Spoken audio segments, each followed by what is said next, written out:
Now, if we look at home sales monthly, typically we have seasonality, right? And it's that graph in the top right-hand corner here where you see in the first quarter where our market is down, and then we move into the spring market and summer, and we see things start to increase, sales volumes increase.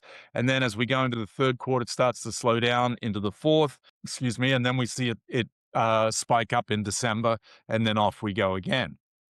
Now, if you look over the last 4 years, what you'll notice is that that seasonality has been eradicated on a national level. But we all know real estate's a local service business done by local agents with their sphere of influence and their marketing image. So, with that being said, we'll take a look at what's happening here locally. Home prices. And this graph, to me, we should share this with everybody we work with because what this says is it's always a great time to buy the right real estate. And what I mean by that is if you buy real estate and you hang on to it, it's always going to be worth more money. Now, the green line there is what we call the trend line. And the trend line represents what has been historically the average rate of appreciation of residential real estate in this country. And that is 4% per year. Now, you can see all through the 90s, we were tracking right along that line. It wasn't until 2001, we actually went over that line. And by 2006, we were a whopping 21% above that trend line. Now, looking at that, you would say, wow, 21% above where it should be. Real estate was overpriced. Yeah, sure it was, right? I mean, if you could fog a mirror, you could get a loan.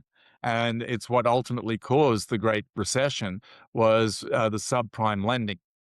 Now, what happened was when that recession happened, we saw house prices drop dramatically. And by 2011, we were way below the trend line.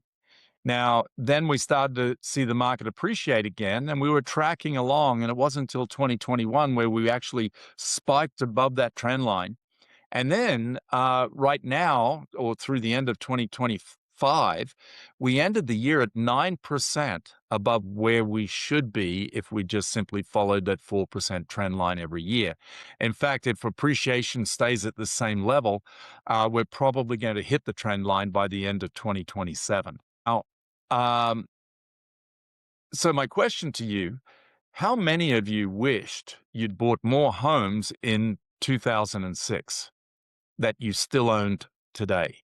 See, even if you'd purchased homes in 2006, if you hung on to them, by the way, by the time you got to 2015, you'd got your value back. But what would those homes be worth today? See, it's always a great time to buy the right real estate. Just hang on to it.